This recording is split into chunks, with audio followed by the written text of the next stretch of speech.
I think we all get to a point where there's a fork in the road and we got to choose left or right.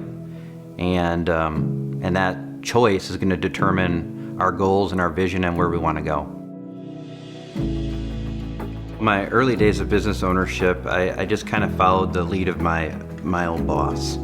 He kind of did everything, and I just kind of figured since he was successful, I'm just going to do what he did. And I think after a while, there was this epiphany that I had. I was meeting my dad for breakfast, and it was a rough season, and I just told my dad, I said, I became a business owner because I wanted to provide freedom. I wanted to be with my family, and I said, that's a farce. That doesn't exist. I'm working harder now, making less money than if I was just an employee. For me, burnout was just simply spinning my wheels and feeling like there was so much work to be done. And just like most entrepreneurs, we just put it on our backs and we go. And we just say, I'm going to work harder, I'm going to work longer, I'm going to get more efficient. I'm just going to do more. And eventually what happened was that I came to this realization, I can't do anymore. I wasn't going to be able to do everything that I needed to do if I was going to focus solely on doing everything in the business. It was going to come at a significant cost, which would have been my marriage, which would have been my family, and I was not willing to pay that price. If I'm going to be the husband that I'm called to be, if I'm going to be the father that I desire to be, something needs to change.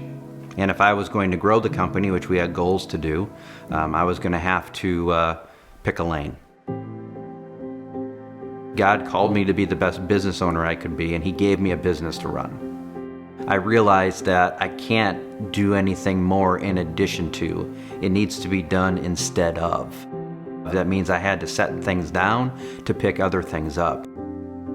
I hired people to set things down with, train them how to do it, and then picked up the things that I needed to focus on. In my search for freedom, I did eventually find it through delegation. Freedom is the fact that your business can run without you present, without you there. Bringing the right teammates on has really improved the scope of my vision, expanded it, because I realized with the right team members and the right delegation, the sky's the limit. I started the process of delegation by realizing that if I can't be the best technician out there, then I need to hire the best technician out there. And I think that's the key. The key is surrounding yourself with people who can do it better than you can. I started doing the time study, and I documented my day from when I walked through the door to when I went home. And what I found was that as much as I wanted to help customers and take a number of repair orders, I realized that was a big time commitment. Looking at my own journey, there was a couple reasons why I struggled to delegate. One of them was ego, and I felt like I needed to be the best at that position in the company. The other thing was quality control. I knew the level of quality that I wanted to have the customer experience, and I struggled with trying to find people that were in alignment with those goals. And really what it boils down to is it's not the individual. How much training did we give that person? How do we set that person up for success?